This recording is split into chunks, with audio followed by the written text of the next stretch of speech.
I just, this is not their letter. Youth council member? Anyway.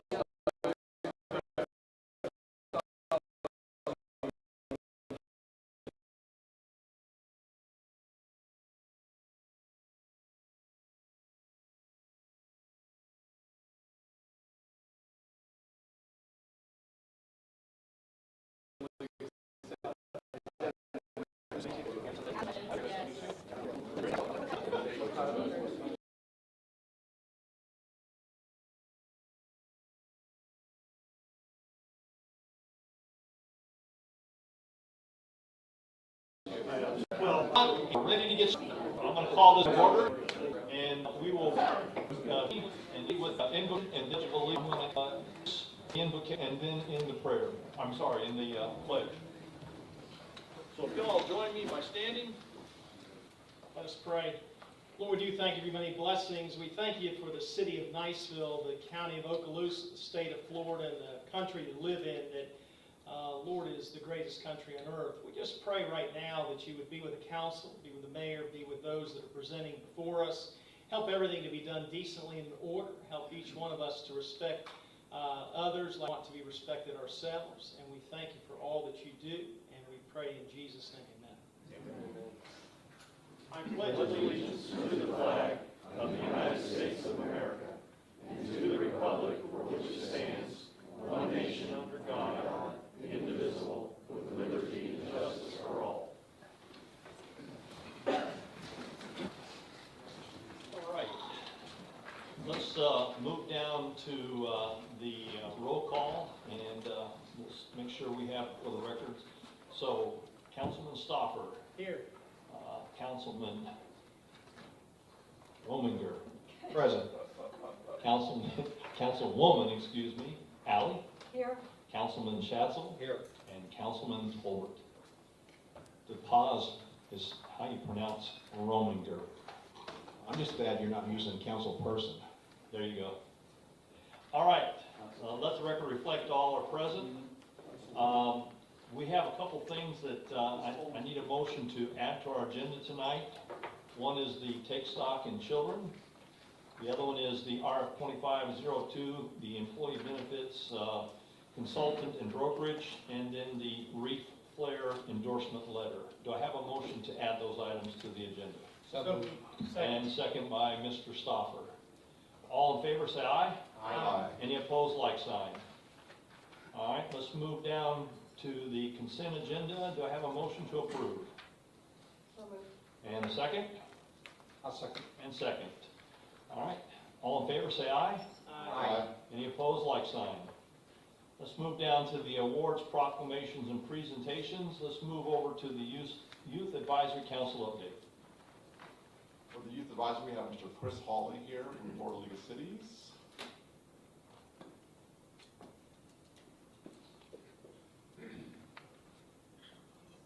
Here, I'll just go ahead and put this up here for the time being. Perfect. And at the same time, we want to bring all those students up here so Yeah, they if can you guys wanna come stand and be Please. recognized.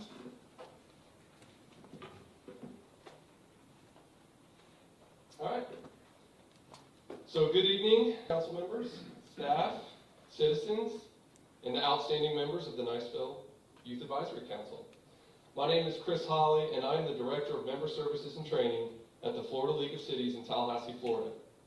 For those in the audience who may be unfamiliar with us, the League has represented Florida's 411 cities, towns, and villages for more than a century. Since our founding, our mission has remained steadfast, and that is to protect local decision-making, because we believe the best decisions are made by those that know their community best. I want to begin by thanking the City of Niceville for being a dedicated and valued member of the League, and I'd also like to recognize Mayor Pro Tem Schatzel for his service on our Board of Directors, and I want to thank you for your leadership and your commitment to Florida cities. Tonight, I'm honored to be here to recognize Niceville's Youth Advisory Council as one of our winners for the Florida League of Cities 2025 Youth Council Excellence Award. For our contest, the League asked youth councils to submit initiatives or projects that have made significant contributions to their local cities.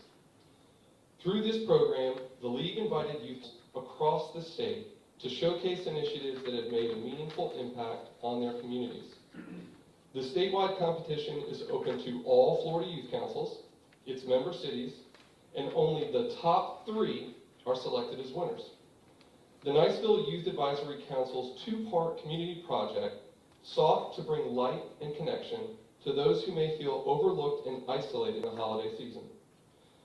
Through this innovative planning, collaboration, and hard work, the Youth Council accomplished its goals of decorating the doors of over 30 senior residents at the Bob Hope Enlisted Village and sending heartfelt holiday cards to military veterans. This incredible effort brought joy and connection to many in the community, and it's the kind of impact that resonates far beyond the holiday season. In addition to the trophy presented tonight, the Youth Council will receive a $500 check to help fund future community projects and continue their important work. On behalf of the Florida League of Cities, it is my pleasure to present the Niceville Youth Advisory Council with this award for the 2025 Youth Council Excellence Award. And might I just add a little personal point of privilege here. I get to do these presentations all over the state, and I was having a conversation before. This type of work is a perfect reflection of the community at large and the leadership that you have in your council.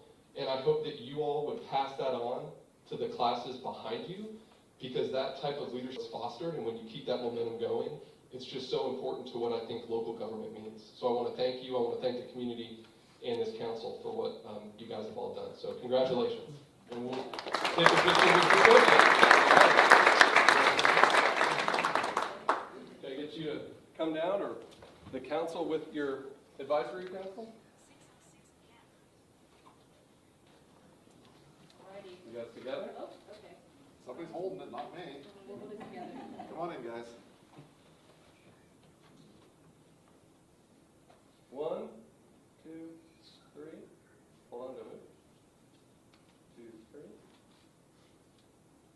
Thank you very much. Thank you. Congratulations. Wait, Oh, wait. there's another one behind you, another camera. Oh, I'm sorry. Do you mind? Here, you go. 1, 2, 3.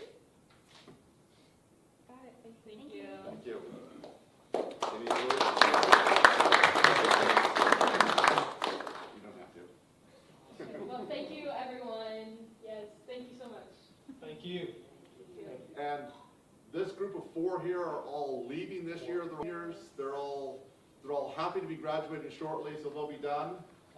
This will go over on top of the piano with all the other trophies you see that the Youth Advisory Council has won from Niceville over the years. And your next year's executive chairman will be Mr. Logan Michael, who is here to represent, because he'll be a rising senior for next year. So Continue the good work. these kids have done a great job, and we're super proud of them. And you know, it was Sal that did all of this, not me. I'm just here to collect the trophy now that Sal's gone. So congratulations. Well done.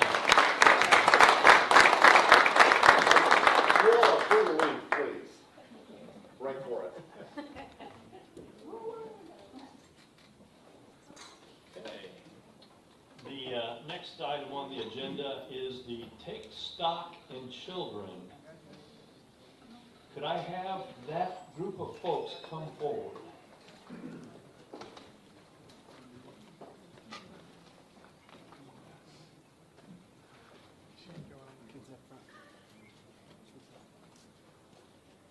We only have 3 here tonight. Just 3? Yeah, just 3. Do you want to talk a little bit about the program and go ahead? Face that way this way. Just take that mic and just hold it up and face the audience and let them know. Thank you, Mayor, for allowing us this opportunity, as well as the council as well. We're honored to be here.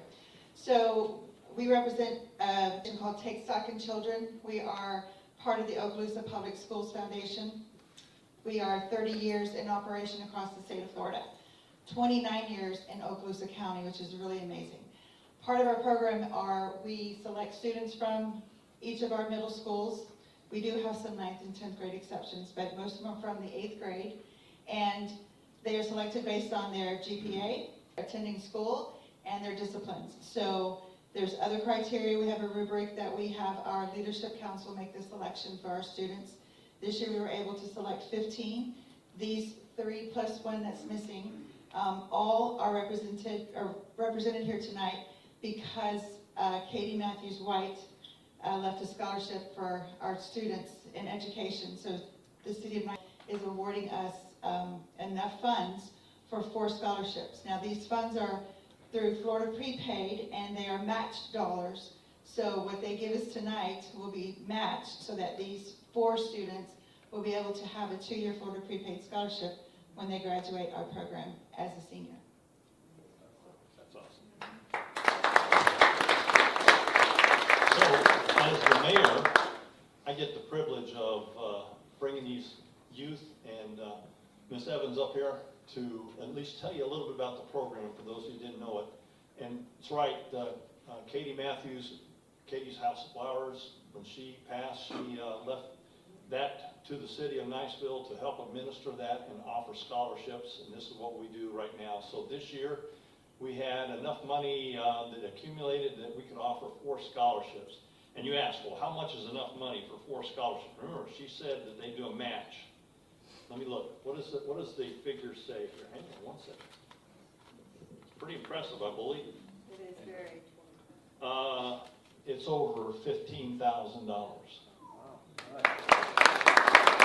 So, with that said, I'm going to give you the check because I'm afraid I might lose it if I keep hanging on to it. So I'll give it to you and you can do the thing that you need to do with it. But you want to introduce any of these youngsters here? Absolutely, absolutely. So this is John White. He attends Lewis School. This is Ethan Starley. He attends Ruckle. This is Joey Fuller. He attends Ruckle. And Mr. Madden is one of the assistant principals at Ruckle Middle School who has been such a great supporter of their students. So we're very glad that they were able to make it. Awesome. So, for those of you out there who want to take some photos, we'll do that right now.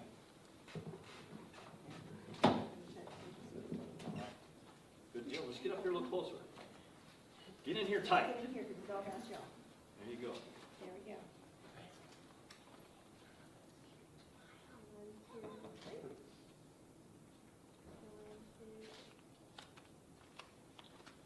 All right. Thank you so much.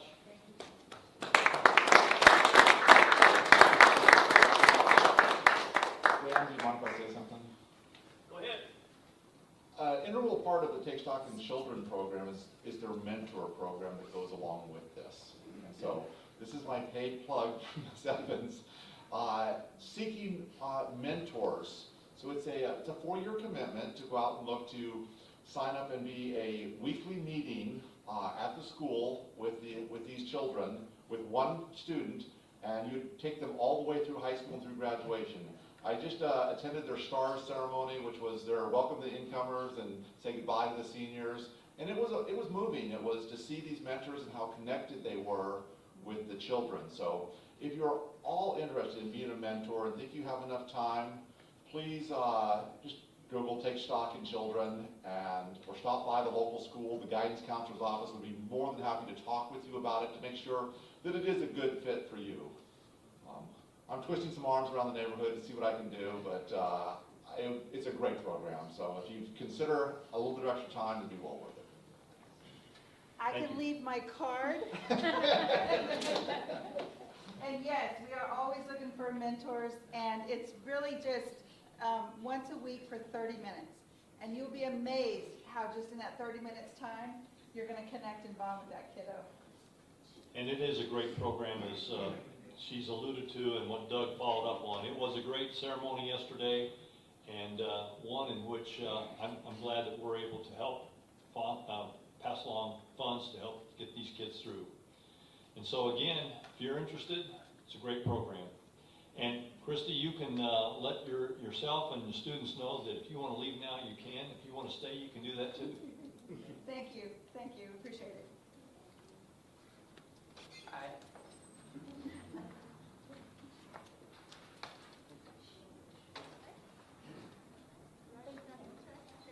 the next order of business then would be the reef/flare endorsement letter.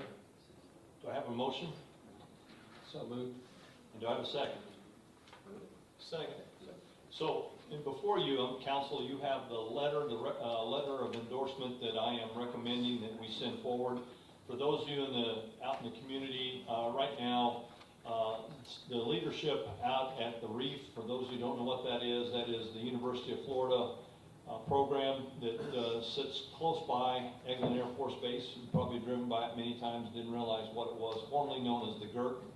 But the reef is right now looking to apply for a grant from Triumph to make a big expansion out there and bring in some additional programs, which would be a real boon for this area.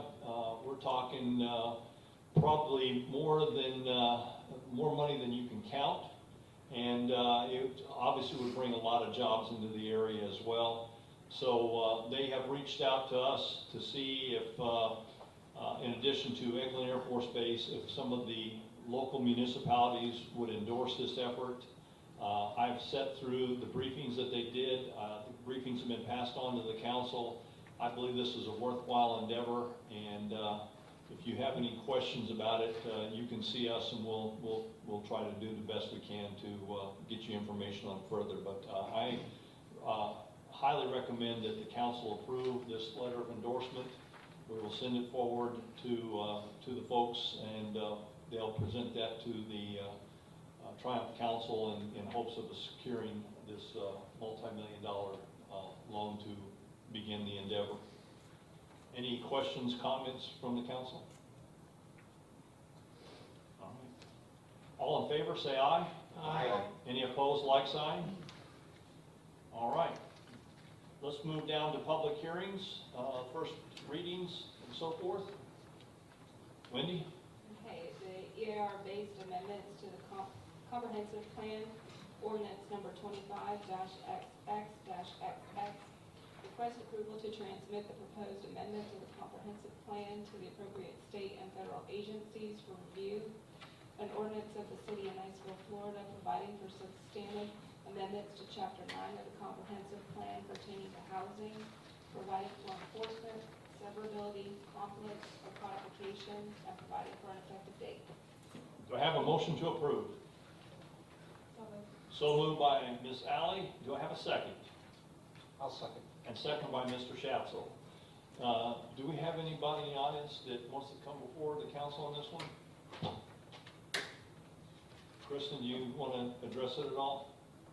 Council, I'm just here. If you have questions, I will let you know that the Planning Commission approved this with minor changes at their last meeting, and this is just a continuance of our evaluation and appraisal report based amendments that we are required to do every 7 years by the state.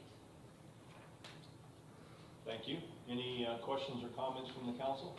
I just have one thing to add to that, Kristen. Thank you. We're looking at a deadline of September of this year to have this completed. Are we on track for completing it in 4 months? Yes, sir, we are. Next month, you're going to have conservation and coastal management, and then we only have future land use and capital improvements remaining. So I have everything on a schedule. We saved the tough one for last, the capital improvements, based on what's kind of getting us further along in the budget year so that would coincide.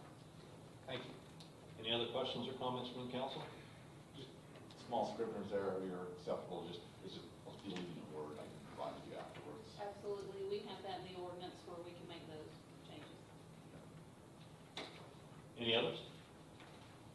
Anybody else want to come before the council on this issue? Seeing Mr. Tolbert, how do you vote? Yes. Mr. Schatzel? Yes. Ms. Alley? Yes. Mr. Rominger? Yes. And Mr. Stoffel? Yes. All right, let's move down to public hearing, second and final reading. Land Development Code Amendment Review Processes, second and final reading of ordinance number 25-05-01, amending Article 2 Review Authorities, Development Orders, Applications and Procedures, substantively amending section 2.05.00, designation of plans for review purposes, amending section 2.10-0.00 pertaining to the subdivision of land, providing for development review clarifications and changes to development review processes, providing for enforcement, severability, conflicts, and codifications, and providing for an effective date. Do I have a motion to approve? So moved. And do I have a second? I'll second. And second by Mr. Schatzel. Do we have anybody that wants to come before the council on this one? Anything that we need? Kristen, you want to go ahead and elaborate? Yes, sir. This is the second and final reading of these code changes that really just clarify and establish the city's processes for the review of development applications that are submitted to us for review. The Planning Commission, as well as you at your first public hearing, recommended alternative B, which was described in the staff report, that does establish for a major and minor process. So certain small-scale developments, minor developments will be approved by the Technical Review Committee, and then larger developments will move forward to the Planning Commission and to the City Council for approval. You did make one change at the first public hearing, and that was to clarify the special exception inconsistency that was in that draft, and so we've removed that.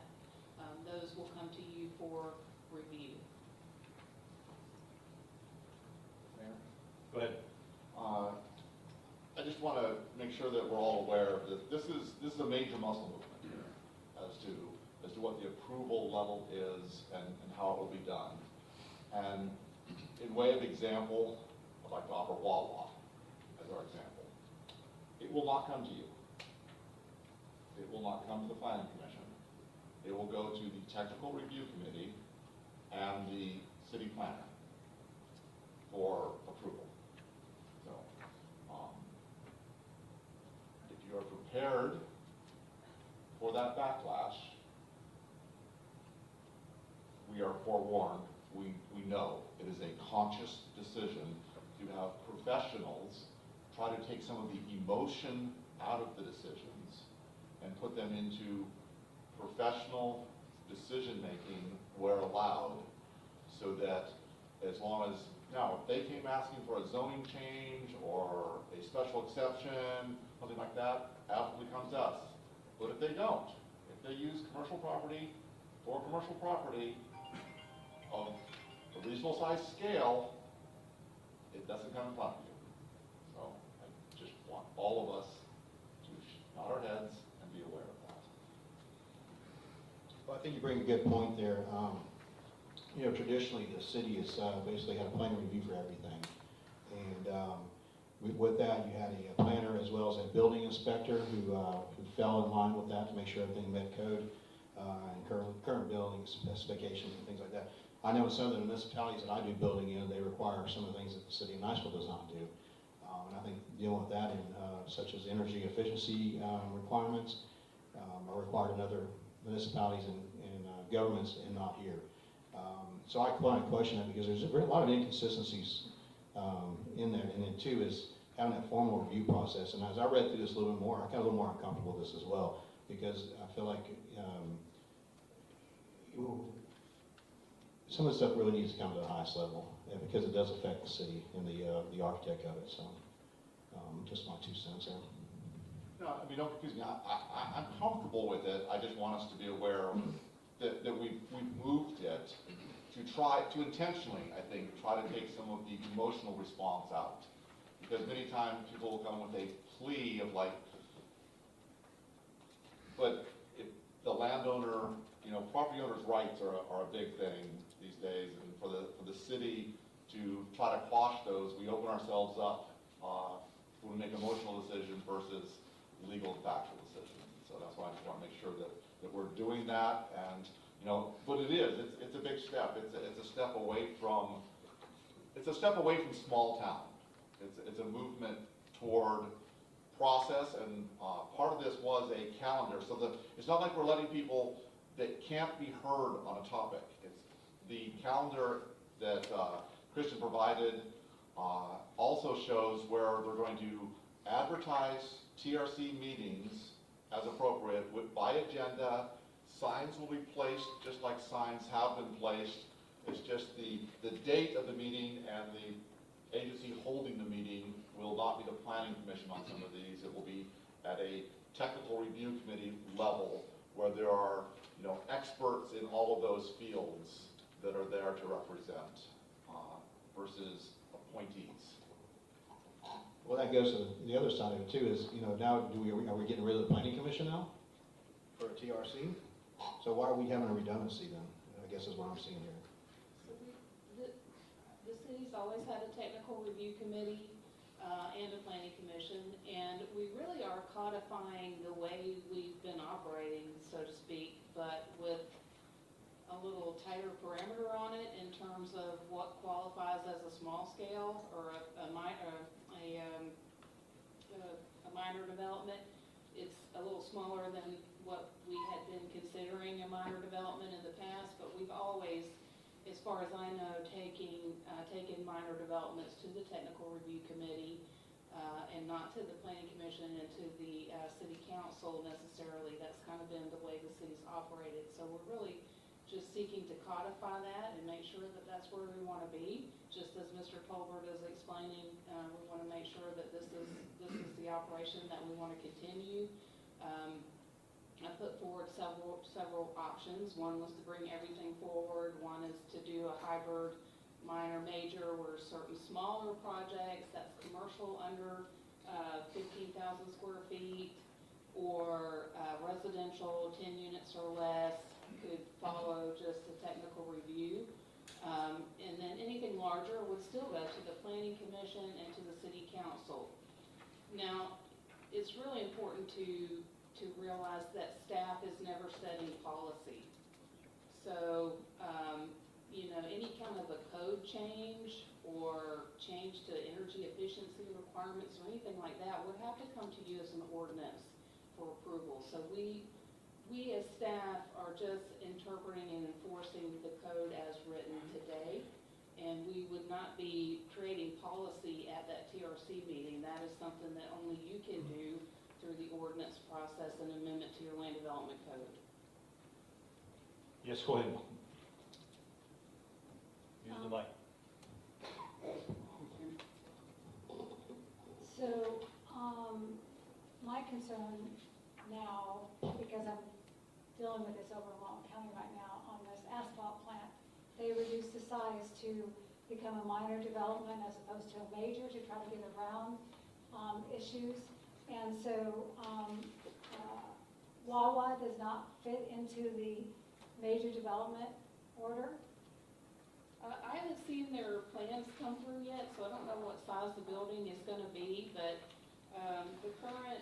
the way we have it described for commercial is that a major is over 15,000. Is over 15,000 square feet or equal. So, you can always reduce that, but I want to point out that the planning staff, the city manager, myself, we have the ability to kick anything up to be a major development if it's controversial or we feel that it is going to require a lot of policy interpretation. And we'll know that because we'll send the notice out for the technical review committee. And if we feel it's controversial, it can always be escalated to a major development. The same is true in Walton County, so Yeah, the in planning fact, director there has the ability to do in that. fact, that was what happened with the asphalt plant. Right. The planning director made a determination based on community response that it needed to be treated as a major. And that's on, just in case, that's on page 7. There's an asterisk on the table on page 7 where it indicates that discretion that still stays with the planning director. And that's important because It's very important. it's the way that you deal with a project of community concern.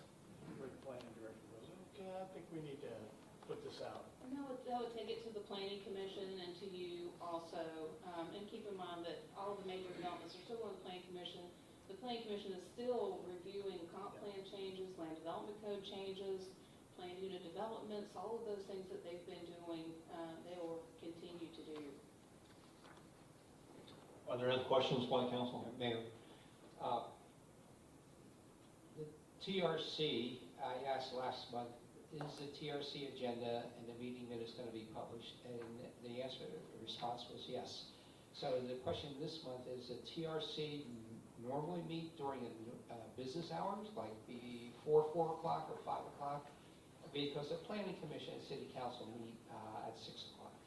The TRC is in this packet slated to meet in the morning, which is good for our public works guys that need to get to work in the day.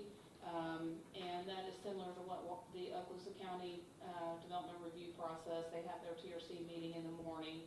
And that meeting will be noticed, and the agenda will be published, and you will know what's on the agenda, and you will know what the outcome of the agenda is. So there, shouldn't anything be a surprise. The public will know. They'll be able to come to that meeting and talk about any perceived inconsistencies with the code, or they think that staff is missing something or not reviewing the code correctly. Then we can have that opportunity for discussion at that TRC meeting. Thank you. Go ahead, Ms. Allen. And who's on the TRC committee? Okay, so we have representatives from Public Works, we have planning, myself, we have our building and planning representatives that could be there as well as myself, and then we also have potentially 2 engineering teams that we will be bringing to you if this goes forward. We currently have Poly Engineering reviewing for water and sewer, but I would like to bring on another firm to look at stormwater and traffic so that we have full engineering review of these projects, which we've been doing in the past, but it's been mainly with Poly. And I think it's important that these developments are being reviewed for consistency with engineering standards and with our water and sewer system and with traffic connections, so that we can make sure that they're safe and working for our road network and stormwater system as well as for water and sewer. Now, with regard to major developments, that's the responsibility of the developer to do all the traffic studies and whatnot. Right, so before you took your seat, the council voted to remove traffic concurrency from our code and comp plan. So we only are reviewing traffic for operational needs. So let's say you have something really big and it may need a turn lane or some kind of signal timing adjustment or something like that. So that would be where we would require that developer to provide that analysis to us, and we need a qualified engineering team to review that. Well, it was much deeper than that. It also goes with water and sewer, the impact of those developments. They have to get all that engineered and approved prior to submitting these things to the city. The TRC is what has traditionally been the approval mechanism for those plans, and that is not changing. Are there any other questions from the council? Comments from the council? Anybody else want to come before the council on this issue?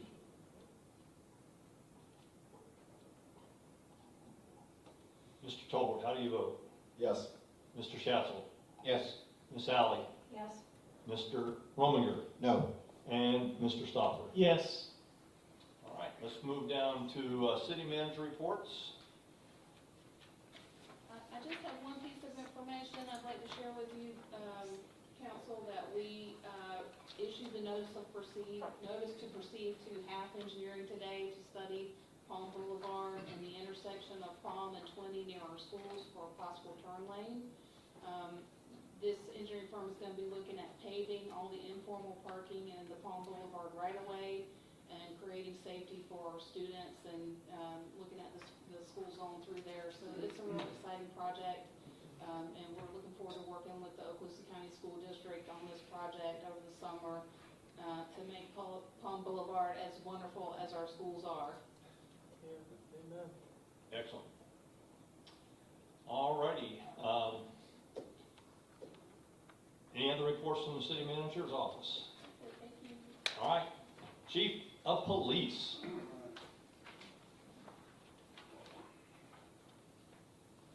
Good evening, Mr. Mayor, Council, Deputy City Manager. Monthly report. All right, for April of 2025, here's a breakdown for the responded calls for service that we handled. Breaks down to 50 traffic crash reports involving 95 vehicles, 2 pedestrians. Estimated damage about $507,000. Officers issued 179 citations, in addition to 278 warnings, 12 misdemeanor arrests, 12 felony arrests. Breakdown on those is a battery arrest, a domestic violence arrest, 2 drug possession arrests, 5 larceny arrests, larceny of a credit card, making a false report, and resisting arrest. Felonies included trafficking in amphetamine, 1 arrest, a burglar, 1 arrest, felony cruelty to animals, 2 counts, domestic violence elderly, possession of controlled substance, 5 larcenies, felony amounts, lewd lascivious behavior, and a couple warrants.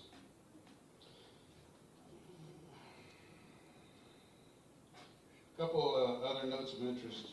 Captain Kearns retired on May 1st. We're sad to see him go, but we wish him well. Captain Whitfield is retiring on May 29th. Collectively, they had 53 years with the city of Niceville. Honorable service. They will be missed, and we will have a party for them tomorrow at the police department. I think all the council and members have been invited. Please attend if you can.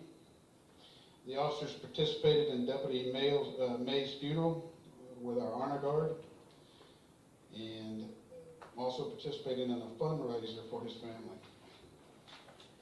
I recently attended the memorial last night for the officers down because it is Police Week, starting Monday, yesterday. Very sad, but proud to have honored him.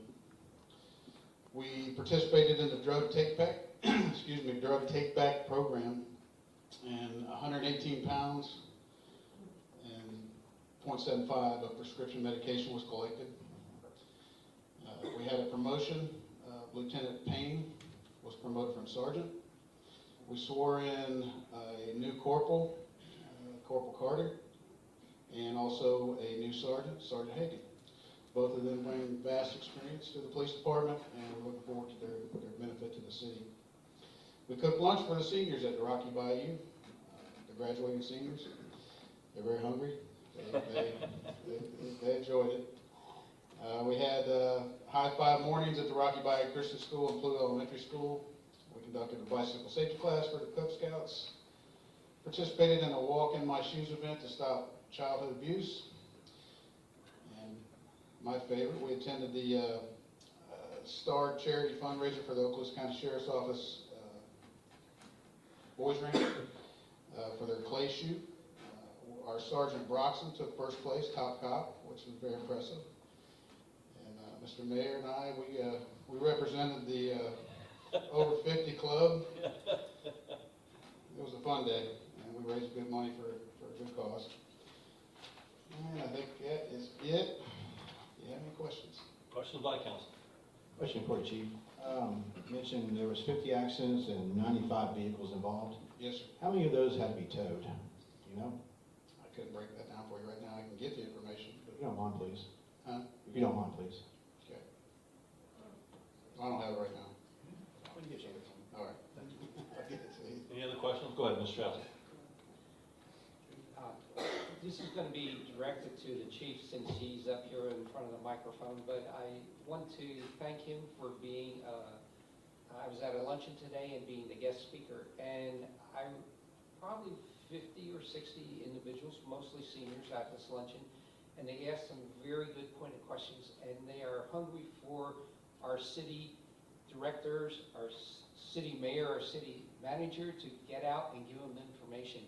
So thank you for that. I know the fire department has done it. I think Julie Mooney has done it from the senior center and some other individuals, and it is a really good way to reach out to the community. So thank you, Chief. And they were good questions, and yeah, I was glad to do it. I'm happy to get out there. Mr. Stopper?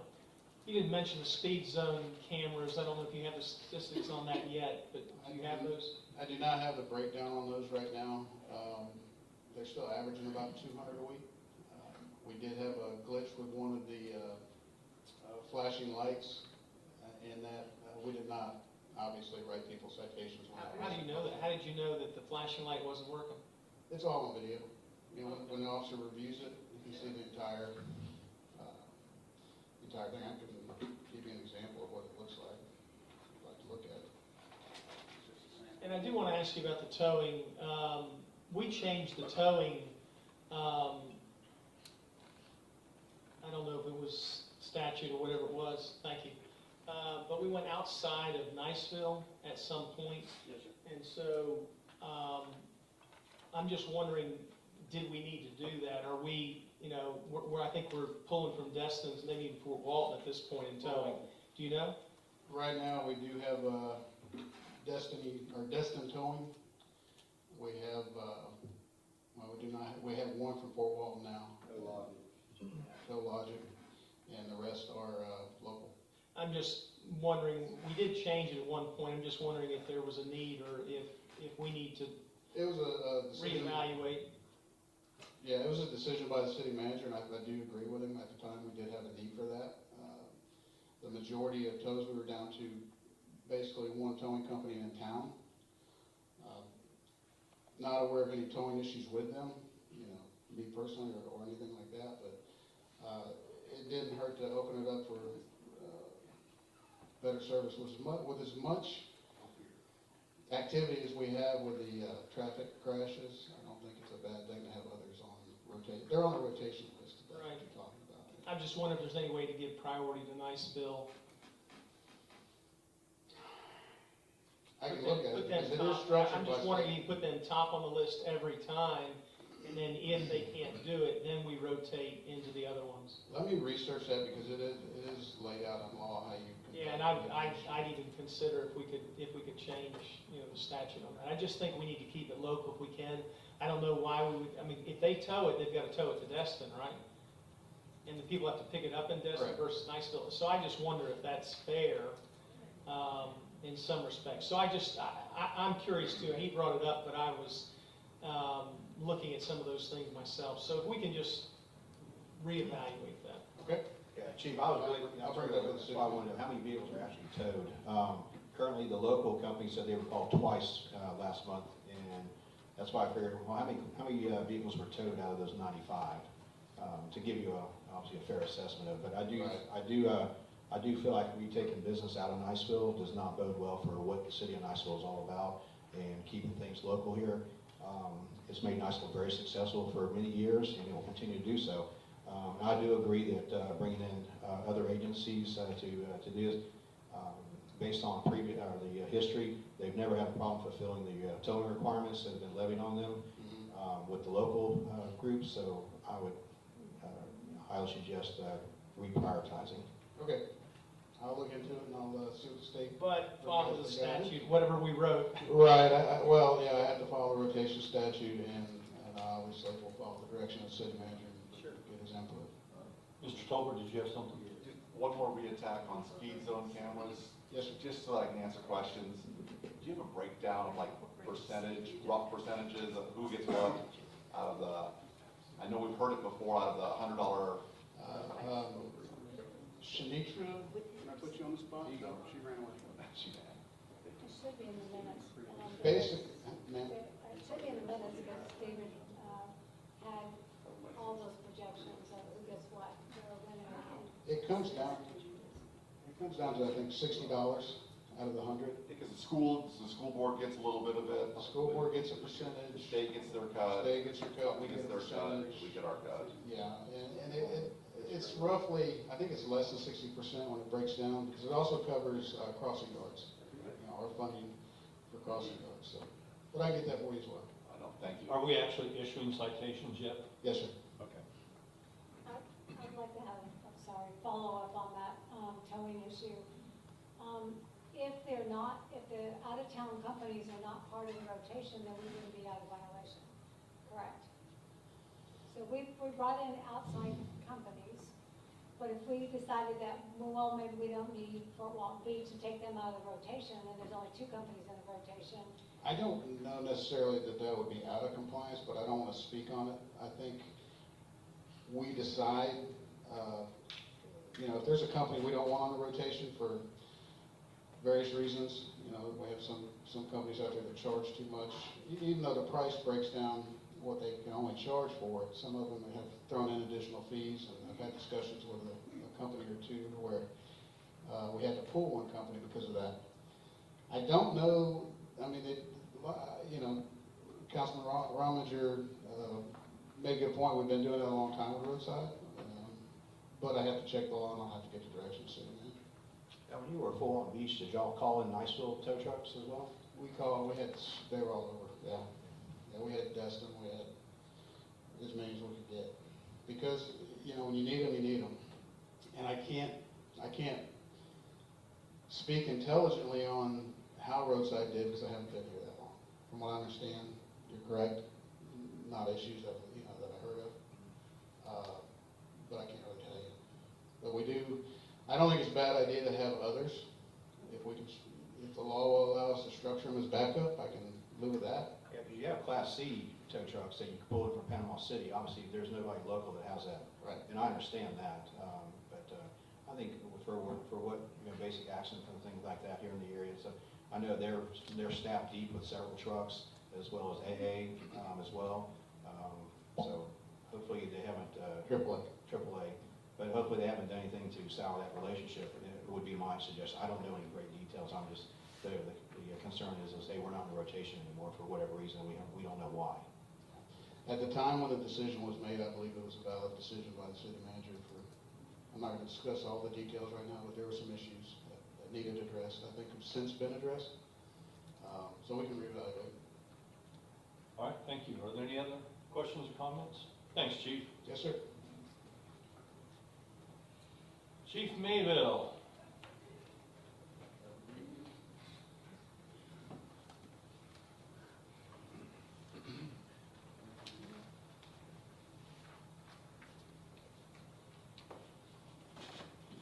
Good evening, council. Bring you up to date activities of the fire department for the month of April. We responded to 195 calls. 2 of those were overdose calls, and those 2 were successful. They made it. So, Chief, were they repeat calls? there were repeat calls. So basically, same area, same people. So. And then we had 45 fire inspections throughout the city. We had 2 fails. I believe they were exit lights. And one of them created some concerns because it was a senior center, so we're back on top of that real quick. And they're getting their stuff in. So everything's going good there. Our crews are out and about. We're not flowing hydrants this year, so we save a lot of water. And we're out doing maintenance on hydrants with painting, putting down blue markers, weed eating, such forth as that. So that'll be going throughout the whole year with our department. We've been very busy with PR events. Our high school is wearing us out with all the championship games. And matter of fact, the girls are playing a regional game right now as we speak. And we sent so many send-offs for our high school for state championship bound and 4A and whatever. I mean, they stay in the championship round continuously, and we are supporting our youth in elementary, middle school, and high school. So we continuously stay up there and also working just in and out of the school with the sheriff's department with some activities and stuff for training. Continue our educational with certificates with firefighters and so forth, and degree, getting our officers with fire education degrees and bachelors, and some of them are working on associates, and we got 2 of them working on master's degrees. So continuously going with that, and just again, we can't say enough about our city of PR events for restaurants, just different businesses all over the city.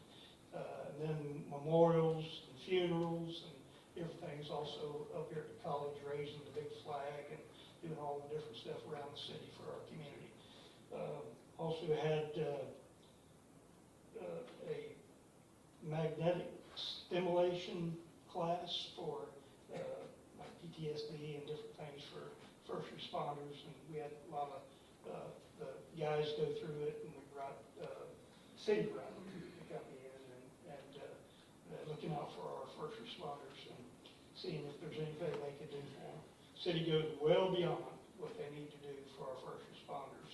They do a lot of different stuff that is not even talked about, so they're on top of that.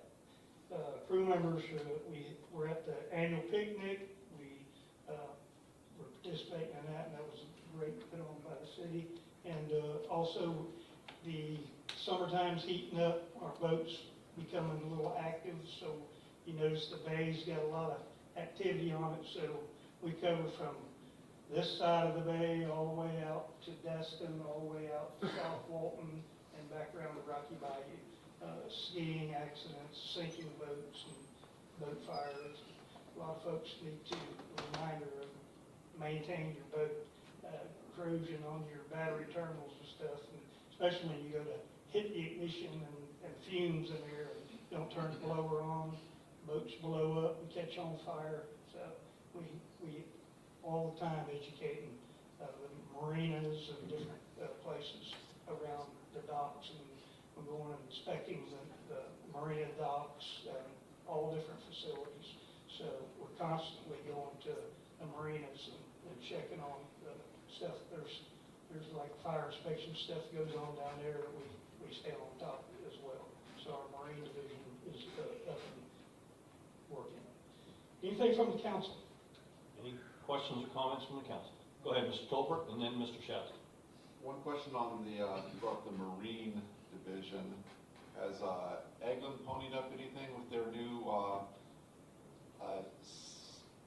seizure restrictions on all the water around their property that is now like, now it's outside of ours, it's now theirs? Well, there's a lot of negative comment pertaining to stuff that Eglin takes back. Well, we live in a military community. Right, but I mean, are they stepping up some They more are. controls? We have an outstanding relationship with Eglin.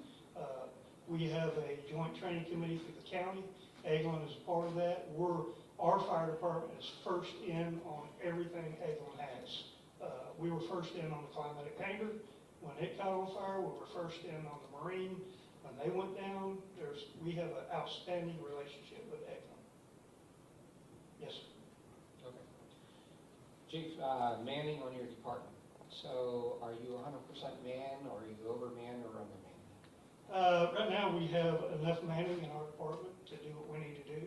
You remember we were over at Valpy as well. We brought everybody back. They're on their feet after 5 years of us successfully keeping them up and going, getting them all the equipment that they needed, getting them where they needed to be at so they could start their shift work. So they have 3 guys on shift every day, and they accompany Niceville with what we have going on. So we have, right now, we have a rescue truck going to handle the medical calls, and we have an engine going to handle all hazardous materials, vehicle accidents, and just whatever comes up, fires, alarm activations. I appreciated that answer, but looking at your manning billets, are all your manning billets filled? Are Yes, you sir. overmanned? Right now, everything's Good, thank you. Any other questions or comments from the council? Thanks, Chief. yes, sir. Public Works.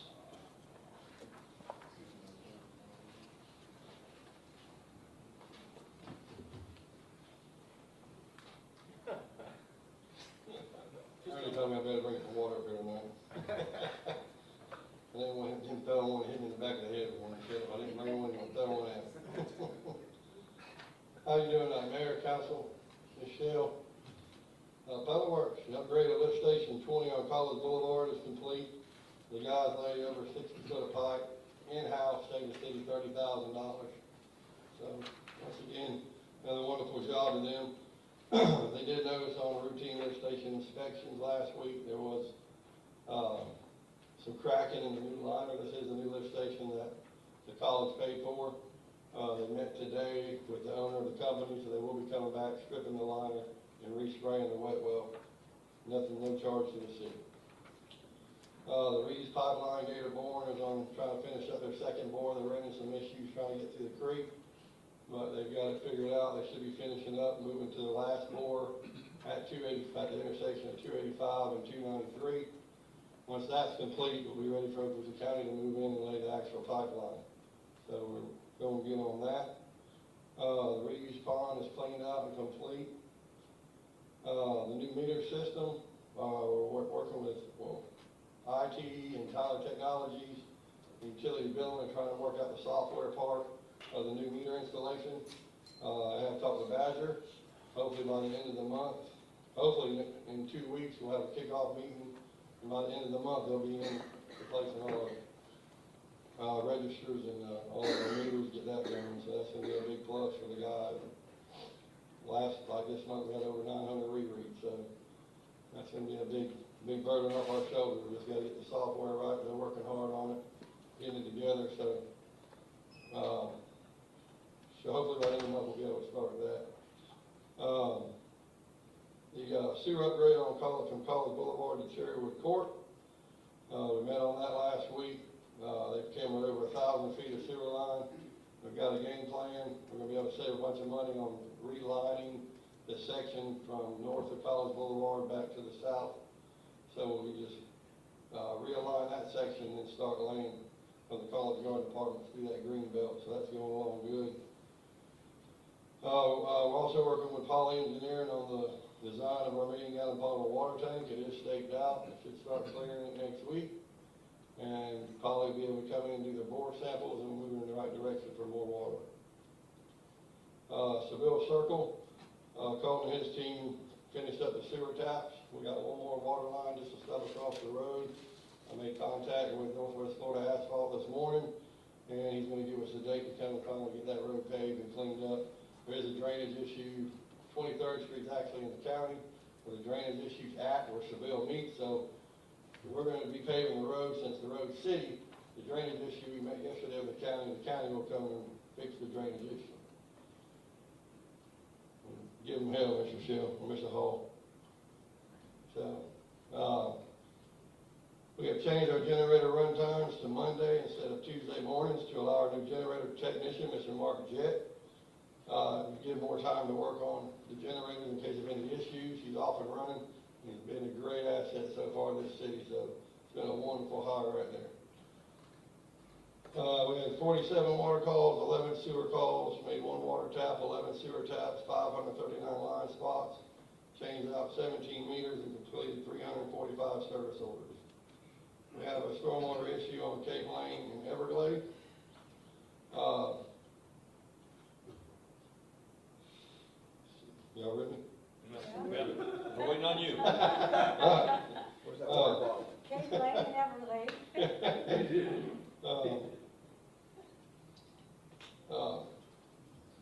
Update on the lines and stormwater pipes from Ronda Drive, Pond Beach, and Pine Court. Atlantic Pipe Services was awarded that bid. They are in town this week, Cameron, and washing and getting footage of the pipes. I will tell you that on Ronda Drive, there's a live oak cable that's laid right down through the middle of the storm drain pipe, about 40 or 50 feet, that we discovered yesterday.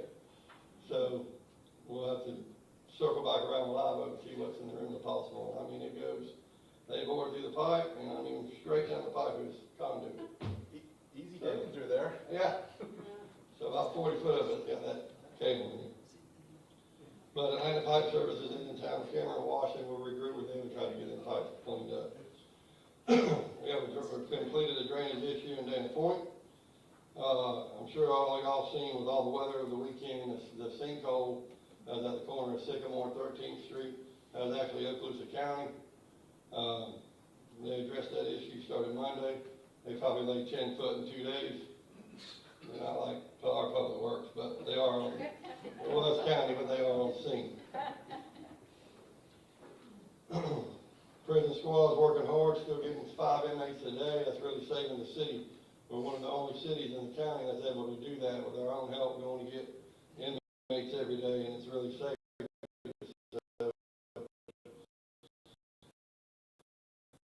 I appreciate other correction institution working with us on that. On Bailey, I started, so we're doing our this project along good. Dan Corbin, don't remember his last name, he's from Rocky Valley Christian School, called in about the safety of a sidewalk from Highway 20 to Highway 27th Street. So rewind 3 years ago, we put one in from 23rd to 27th for the safety of the kids who are polluted. He didn't have much luck. Well, Mr. Dice came aboard, he sent a letter in, and I found out Friday night, Mr. Dice called me and said, man, we did a great job. I said, what are you talking about? And he goes, well, Corbin, his mother, who just died this past December, who was pushing for this sidewalk, is now going. So, heck, I mean, that's just a hell of a story. Kid's mom died, they pushed for a sidewalk, Corbin writes a letter. I mean, we felt like it's a good thing for the safety of the kids to get the polluted. So the sidewalk's going in. It's just a tremendous story and a great thing. So I think we're going to try to line up on the 27th, Tuesday, when we get back from Memorial Day. Corbin and his classmates can come over and at the last pour somewhere along, not in front of anybody's home or nothing, but maybe put his name in it or whatever he wants to do. So pretty damn good story right there. Update on Hill Lane Road Extension, working with James Walters. I want to appreciate him working with me on that. Had the pre-bid meeting yesterday. The bid open is June the 2nd, so hopefully we can get that project started and get a lot of that off the budget here. So it's going to be a pretty good project on a dangerous, narrow roadway. There's not been any incidents on that road there. I have no idea, but the bid open is the 2nd, so hopefully we can get started on that. The multi-use path on Palm Boulevard, all the paving is complete. All they're doing now is tying all the sides of the driveways and sidewalks in half, meeting ADA. They'll sod it, and we'll be good. So that's moving along good.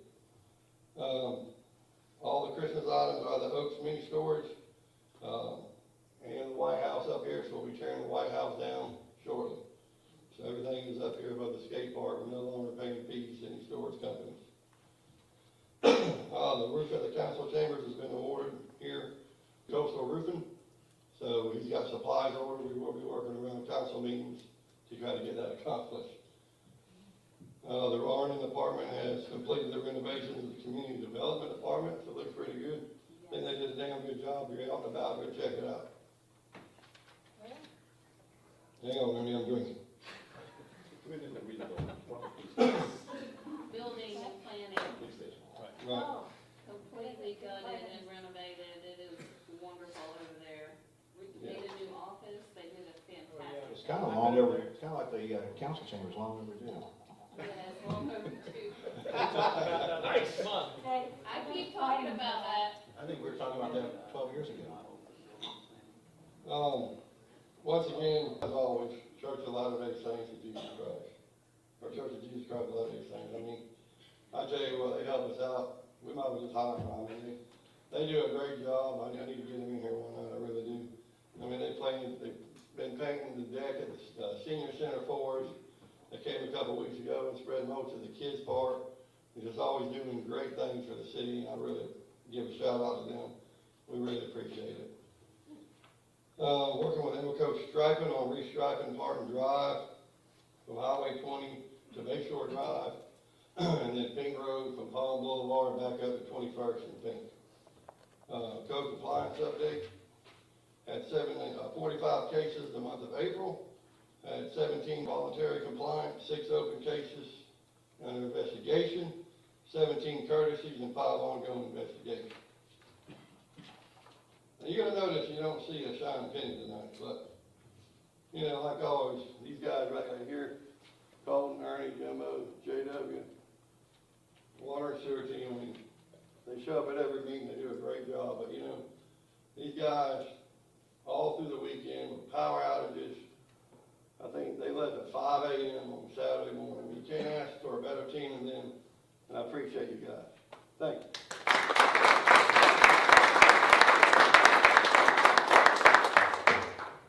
That's a wrap. Have a good evening. You got a I question? got three, so go ahead. All right, Kathy, go ahead. On code compliance, how do you issue a complaint? Just call, they have an extension in the office. Who's? You just call that, you can get their extension through the office or through City Hall, Okay, through Adrian, and she'll get the email to them. okay. Mr. Stoffer. So I just want to say, I was up here the other day and I ran into you and I told you about the stop sign that got wiped out. And by the time I left here to go back home, the guy was installing it. Yeah, I ran over there and put it back up for you. So I just want to say, fantastic. I mean, when I came up to the stop sign this way, some guy blew through and I'm like, Right. where's the, and I looked and I saw somebody hit it with their car. Second thing, that large drop off on the Palm Path, you know, that has the guardrail there, Yes, sir. what are you going to do there? I'm gonna let Michelle answer that. So. We have a plan. Yeah, You we do? have It's a funny snack story with me, her, and Mr. Dyke, so. Well, okay, so we would like to, at some point, install a bridge I there. hope he's not listening. It's expensive, but the grant funding pathway is being worked on. We should hear whether or not we got the watershed master plan grant, which is a step towards updating our stormwater plan and doing that modeling to show that that is a vulnerability area for us in a storm.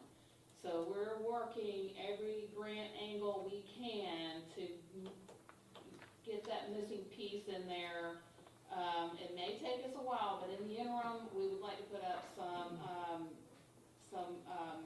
Really exciting, RPM. some traffic control, Right, so yeah, I that think, when, yeah, so then they go out so and when they they come back go in. onto the sort of wide shoulder that's there by the bridge, they'll be protected from the traffic, and then they come back.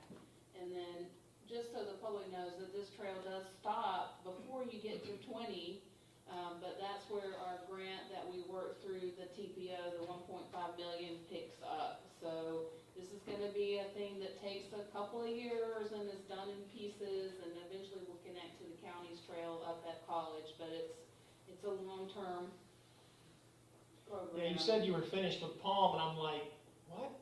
Yeah.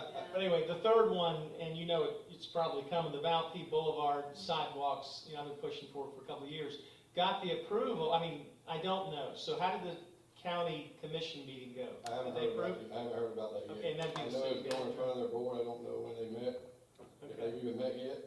I think they did, because he told me, the city manager said he was going to the meeting, I actually so. called Scott Bitterman yesterday and this morning to ask that, I think he's out of town, but I'll let you know. Yeah, if you would, I I'll just do that. hate to see us be this close. I know there's 400,000, they gotta come up with the money, but, As soon as Scott calls me back, then I'll let you know. okay, thank you. It's gonna happen. What? It's gonna happen. Oh, it's gonna happen. Yeah, they gotta, the agreement, the agreement's done, so we did our part. Are there any other questions for the Public Works? Thank you very much. Thank you. Do we have a building report tonight? We do, it's included in your packet, we just put that for information, that's kind of what's been going on over there this month. I just want to say Lisa's doing an amazing job. We have two Lisas over there now, if you haven't met the other Lisa, we have Lisa D and Lisa S running in building and planning, and they're just doing a fantastic job working on ways to make things more efficient, quicker for our applicants, and the office is amazing, so go check it out. All right, thank you. One real quick question on that. Any way of starting to codify some of the trend data from that, rather than just, I see raw numbers. So Yeah. it would be really nice to do comparative trend data to see how are we doing from month to month, year to year on developments and. Yeah, that data is actually readily available, so I'd be happy to get you, if you're interested in what our permits are year over year and how the city's been growing. Just, graphically displayed, just to kind of like throw it out as like, hey, here's a quick graphical trend data. Absolutely, we can do that. This is kind of the information we use to pay the county, because the county's doing our building inspections, but I understand what you're questions referencing that? If not, let's move down to new business. City Council, does anybody have anything that they need to bring forth? Mr. Schatzel? Okay, I think this is probably information to our city council, but mostly directed to our deputy city manager and the planning. The subdivision that I live in over the last 2 or 3 weeks had a surprise on a Saturday morning when a tractor trailer rig moved in what you would call a manufactured home, a mobile home, or a trailer, and placed it on the back side of a person's lot. So I would like to have our Kristen to explain how this might have been improved, and then so that this doesn't happen haphazardly over our city. What do we need to do to make sure that our codes are followed? And I'm not saying this one wasn't, but what do we need to do to ensure that Niceville remains nice? Yes, sir.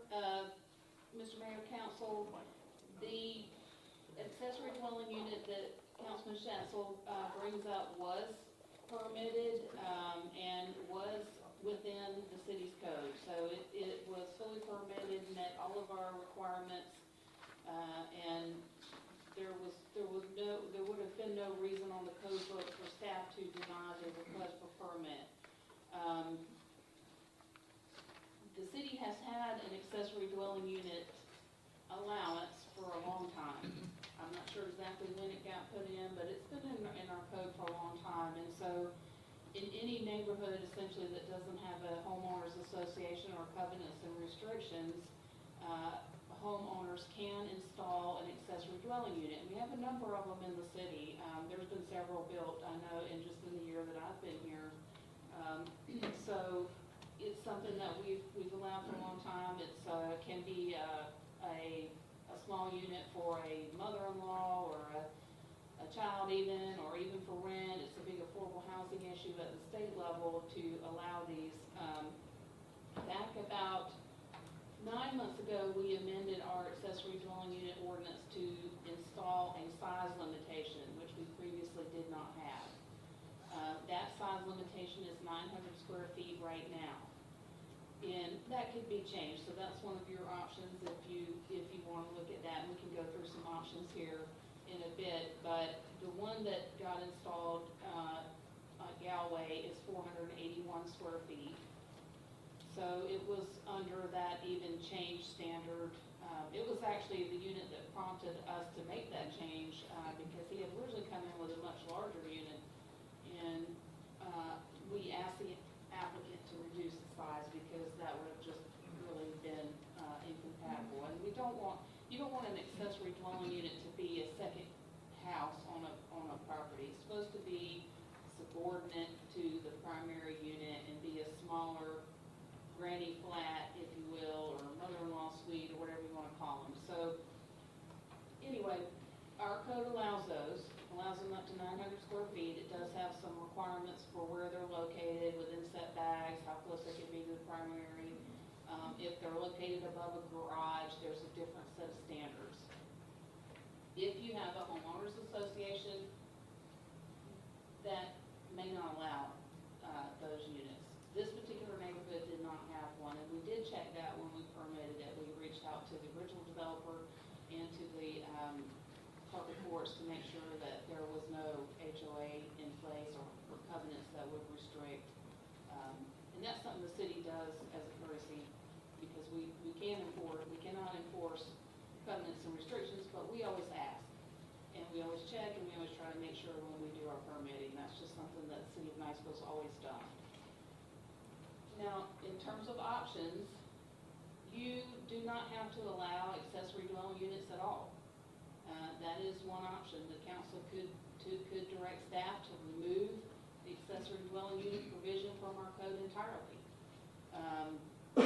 That would be an entitlement that people currently have, and we have a number of them in the city, and you could remove that. You could say that we're not going to allow accessory dwelling units within the Niceville city limits. There is another option criteria on accessory dwelling units that they have to be somehow connected to the main structure. That's another path that other local governments have taken. You would have to define how that connection would be made. Is it under roof? Is it by breezeway or gangway or whatever? How would you want that connection to be? And that's something that would have to be crafted in the language. In terms of saying that it cannot be a manufactured unit, that gets a little dicey. The Florida statutes protect manufactured units really well. We cannot basically discriminate against manufactured units in Florida. That's a preemption that the Florida legislature put on local governments many years ago, actually. And so we really cannot tell people that they can't have a manufactured unit. We could tell them they can't have one at all, or we could say it has to be closer to the house. But when we get into telling people how they have to build their home, we run up against a lot of statutory issues, and Steve can jump in here too. There's a lot of prohibitions against us telling people how the house has to be built, what materials have to go into it, and then just outright protections for manufactured housing that the legislature installed many years ago. So we run up against that as a city, unfortunately, and there's nothing we can do about what the legislature does to us sometimes, and that puts you in a horrible position. I understand, and I know that's why you're so active in the League of Cities to protect that home rule power, but we do have that issue today. So as staff, we're willing to take whatever direction the council wants to provide on this issue. If you want us to look into it and bring options back in formal setting, like in terms of an ordinance draft or language draft, we're happy to do that. Mr. Schobert? Of note, in one of our E1 that we passed tonight, it actually addresses the protection that Michelle talked about when I was reading through it about such manufactured housing being permitted in areas. So it's not like we can't just go carte blanche, you can't have manufactured, because it even cites the Florida statute that says that it's allowed. So we're actually required to address that in our comp plan. right, in the comp plan. Yeah. So on page 2 of the Chapter 7 comp plan, there's a section that actually directly addresses the manufactured home portion of it. Is a manufactured home really a manufactured home if it has axles and wheels? According to the state, it is. So there are certain building requirements that they have to meet, and they get a designation that they've met these basically construction requirements.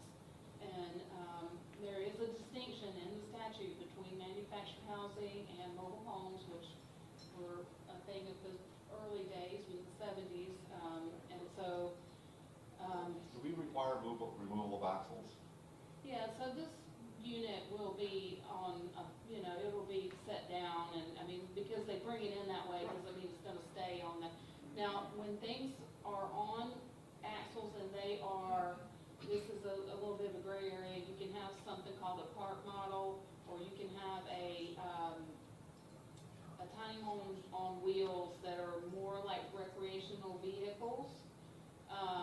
We do not have to allow, for sure, recreational vehicles as secondary homes or ADUs or anything like that. So if it meets the definition of a vehicle, then it is not protected by those manufactured home statutes.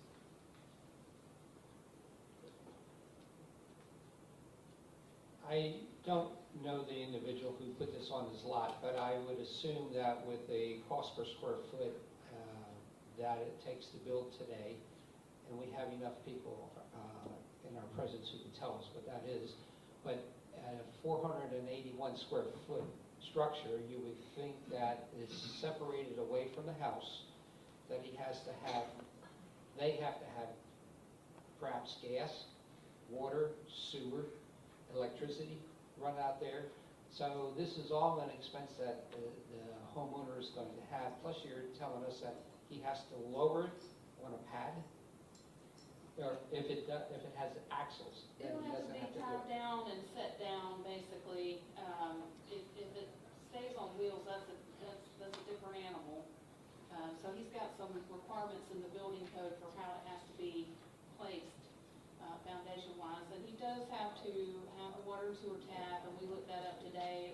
around $12,000 that they'll be paying to connect to the water and the sewer system. So it's in, Did ADUs require a separate tap? sometimes and sometimes not. It depends on what the configuration is at the existing house. If they can wire off of that and make it happen, then we do. If we can't and have to have a separate tap, then they have to pay for that separate tap. So our water and sewer guys go out and they do a survey, and they let the applicant know what is required there. You know, that's really no different, no matter if it's a manufactured home or it's gonna be stick-built, that water and sewer connection will have to be made. The other question I have, and maybe Chief Hayes, way back there in the back, can answer this. As it has axles, has wheels, and it's probably designated on, in Florida statutes that it's a mobile home, does it lose that status as a mobile home once it's placed on a lot? Yes. Yes, We I don't believe have to so. title it. Once it's taken off its wheels and placed down, they do not have to title it. Right. If it can't immediately move, yes. That's for, just for bringing it in and out, all of those come in, all these tiny homes and everything that's being built today. This is kind of a new thing, that the tiny homes are out there, and they are brought in by vehicle, but they are set down. They are not meant to move. They are not in the same category as a recreational vehicle or a motor vehicle that is tagged and meant to be on the road. Thank you. Ms. Howell, you had a question? When you transition to the next topic, I've got answers. So there's a couple issues that I have and I would like for for you guys to research this. One is that, as these come into the city, we need to have something in place for ordinances regarding short-term rentals and parking issues, because you may bring this in for a mother-in-law, maybe she passes away, and then are they gonna use it as a short-term rental? And so there's a lot of stuff regarding that, parking, garbage, all that kind of stuff. And so I think that that's another thing that the city needs to look at in regards to this issue. As they start to, we have some more of them come into the city. And I see that as a bigger issue than it coming in, but the bigger issue is short-term rentals around that. I think the city doesn't allow that already. Well, there's short-term rentals. We are so lucky that we preempted short-term rentals. We preempted the preemption. We adopted a zoning rule prior to the state's preemption on short-term rentals that says they can only be in R3 zoning districts. So that would apply to an ADU in an R3 zoning district today. So you can only do a short-term rental in R3 in the city currently, and I'm not saying we can't look at that, but we'll have to get Steve to help us out with the states. You know, the state came in 2021 and said local governments, anywhere a single-family residential is allowed and STR is allowed, and you can't do a thing about it. But fortunately, Niceville had something on the books, and we only allow them in R3. Are there any other questions or comments? Just so the council's aware, there was a bill that made it pretty far through the process this year that addressed those questions that you have about short-term rental parking and other site-based considerations. Didn't make it all the way, but they say it's coming back. So the tasking for our staff to bring back to us is the addressing of Kathy's concern on the short-term rentals, and I'd like to have the staff look at the land development code to see where we are going to go with this in the future.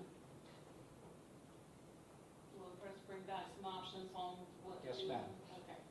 Well, the short-term rental issue, if it's only allowed in R3, then it's not gonna affect R1 residential. You know, are we looking at codifying ADU, is that what you're asking for then? Because we've got to set aside whether it's a manufactured or not, it's an ADU. ADU. Okay. And the So state is, this council has been saying, we want options for affordable housing. We want options for affordable housing, but now we're saying it's across the street from me, I don't want that option for affordable housing. That's what I'm hearing.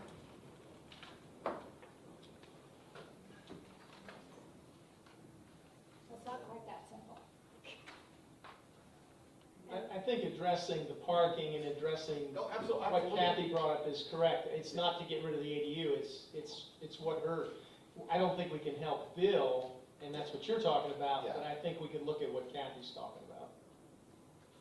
Well, and I will tell you that it's very pro on the state right now for these ADUs. Oh, yes. And so we just need to wrap our heads around it and understand it so that as these come forward in the city, that we have a full understanding about these.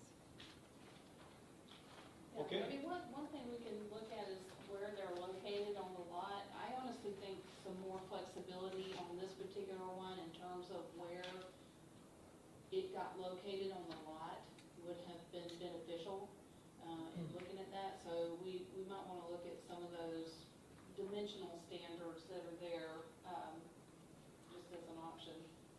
Well, the other thing, can't we put something in place that if an ADU is coming in, can we not put some guidance in place on landscaping, making it not stand out quite so much, next to the home? I mean, can't we look at putting some kind of standards in place to alleviate the concerns of you just drive by, you see a house, and then you see an ADU sitting right there without any kind of buffer, a buffer zone or something? Absolutely, yeah, and there's a lot of guidance out there on tiny homes and how to kind of make them a little more compatible. There's a lot of good examples I can bring back to you.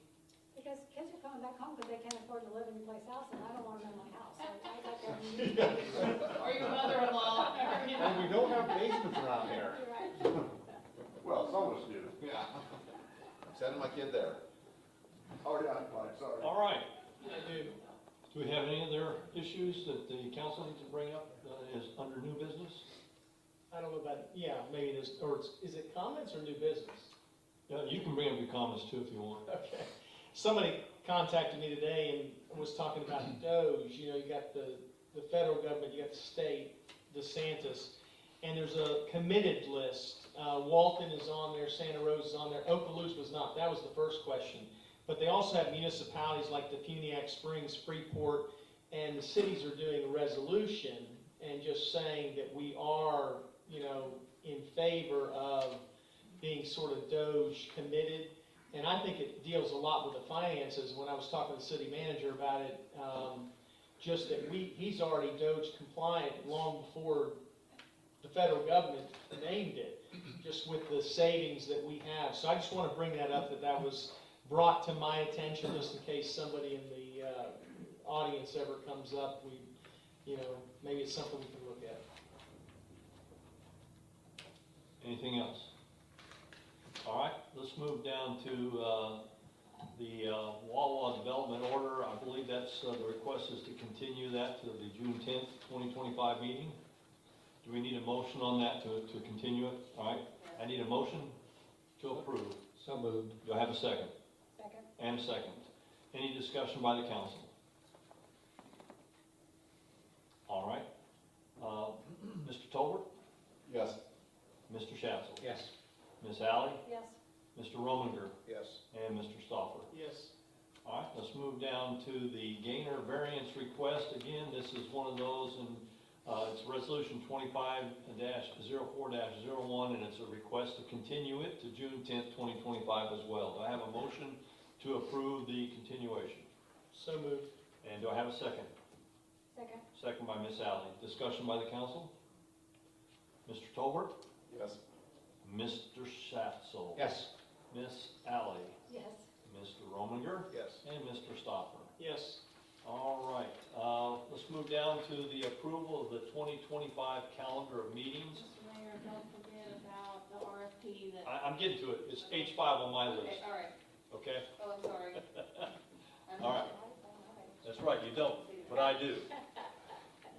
And I haven't forgotten. I thought it was going to be on the consent agenda, so. All right. Yeah, he wanted a consent agenda. If you recall, we talked about this beforehand. You said to put on a new business, which I did, all right? I just didn't see that last one. All right. Sorry. No worries. Little insight there, folks. All right, so do we have a motion to approve the 2025 calendar of meetings? So moved. Do I have a second? A Second. And second by Mr. Tolbert. So in looking at that, I think the two things that are really changing there is the Technical Review Committee, TRC schedule, will take place, what is it, every third Wednesday of the month? That's correct. So that's the first change, so that will be published and advertised so everybody knows when the TRC will meet and when they will do their business. And the second issue is, if you look at November council meeting, that falls on the federal holiday, and so we are planning to try and push that back to November the 18th instead of having it on the 11th. So that is that's the approval of the calendar that we're looking at, those two issues. Any discussion by the council on those? All right. Mr. Tolbert? Yes. Mr. Schatzel? Yes. Ms. Alley? Yes. Mr. Rominger? Yes. And Mr. Stopper? Yes. Now we move down to that invisible H-5 on your book, but it's in my book, and that is the RFP 25-02, talking about the employee benefits consultant / brokerage. And if you look in your books, you probably had a chance to read and look at the background, what the actions requested, and certainly what the impact will be, and so forth. So, do I have a motion to approve? Motion to approve the committee recommendation to send the notice of intent. All right, and do I have a second? Second. Second, okay, I just want to make sure I got that. I may have gotten it already, I may have done it twice, but I want to make sure I got it. Because H5 is the one that everybody was concerned about, but nobody knew about. All right. So, It's in the front of the book. any questions or comments by the council? Did you want to elaborate anything, Kristen? No, sir, I think, Councilman Tolbert did a great job explaining what, is needed here. And we have James in the back if anybody has specific questions with purchasing.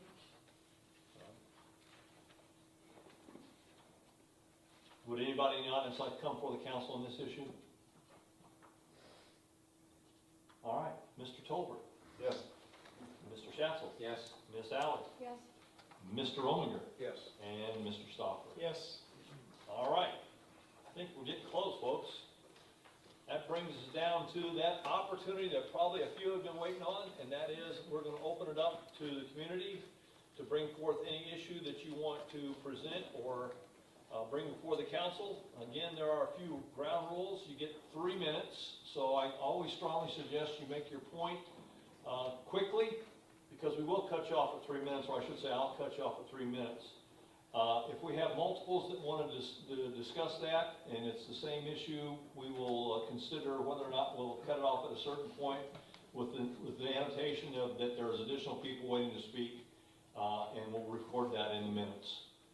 With that said, are there anybody that wants to come before the council on any issue? Please come forward and state your name and address for the record. Council. My name's Ron Taylor. I live in Rocky Bayou Estates. Mr. Schatzel brought up the situation we have there. And with all due respect to the Florida legislature, I wish them that every one of their neighbors would put a yellow single wide in their backyards, because that's what we have now.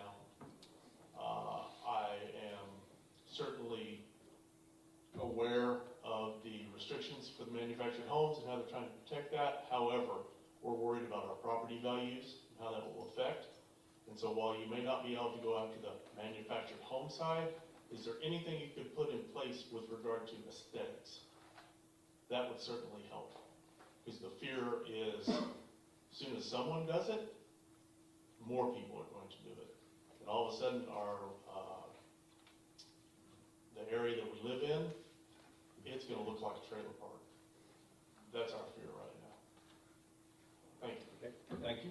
Mr. Taylor. Sure. Also, you mentioned property values, and whether you call this a manufactured home, trailer, or anything else, do they increase in value Does anybody know, realtor, do they increase in value like a house? I would defer to probably Ms. would? Alley on that. Yeah, They do not. they do not. Appreciate. They depreciate. So that gentleman or that family that moved that in there, not only did he probably not do a great cost analysis, if it's costing $12,000 to hook up to sewer, what's the cost of this place? That is gonna be depreciating probably everybody else's property in the vicinity plus his. That's our fear. All right, thank you. I saw another lady that had her hand up. Please come forward, state your name and address for the record. Hi, sir. My name is Michelle Wilson, 817 Meeting Island Drive, and I did stop by. Yeah. Can you pull that mic down a little bit so? Sorry. I did stop by the city manager's office a few weeks ago. I just want to update on what we're doing on animal control. Are we going to go through Crestview? Are we hiring somebody? Are we going to maybe get a building? Can we look at grants to help us out? By any chance, did you attend the town hall that we had on Monday night? I did not get a chance. So at this point in time, there is no final decisions. There are discussions about possible routes that we might be able to take. One of those routes would be where an individual has stepped up and offered their facilities at a greatly reduced cost. When I say greatly reduced, what Paws wanted was about $126,000. And now this particular individual, for what they would want to do would be about $48,000. We would, as Niceville Police Department, would continue to do the animal control, and they would take care of the animal caring and so forth. That is not finalized, but that is one of the options we're looking at. We have, as I mentioned at one of the town halls, and we mentioned in here in the meetings, that there was a point in time in which Paws told us they weren't going to negotiate with this anymore. There was some flow coming back from them and said that maybe we should sit down and talk, and we said that would be a great idea. We asked for a date and time, and they have not responded back to us.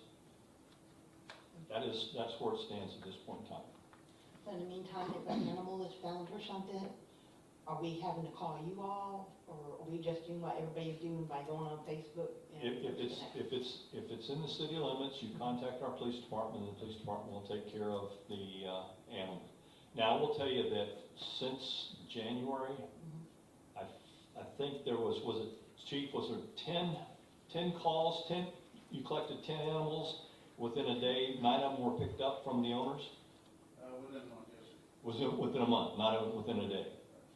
Okay, where were the animals stored in that time frame? We have a temporary shelter that we purchased, the city manager purchased, and we store the dogs and care for the dogs there. Okay, but the numbers have been low, correct? But within 24 hours, all but what, 1 or 2 were returned to owners? Yeah, we had a couple quarantine ones that we quarantined for 10 days that were dog bites, so we're all been quarantined. The rest are pretty quick turnarounds. That's where we stand, ma'am. Thank you. You bet, you're welcome. Would anybody else like to come before the council on any issue? Help me if I'm missing a hand. Oh, Chief, come on. I just wanted to give you the answers that we came up with on the rotation tows. Rotational tows for the month of April, a total of 38. They were split up with 11 roadside, 11 Destin, 9 Tow Logic, and 7 to AA. Obviously, roadside and AA are the local. May 1st through the 13th, we had a total of 20. Roadside 5, Destin 5, Tow Logic 6, AA Auto 4.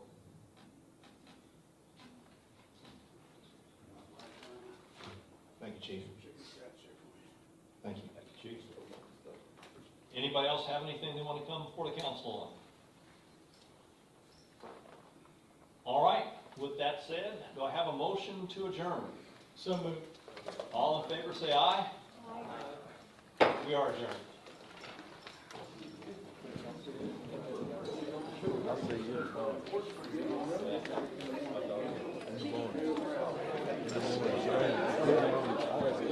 I remember. It's good to see you.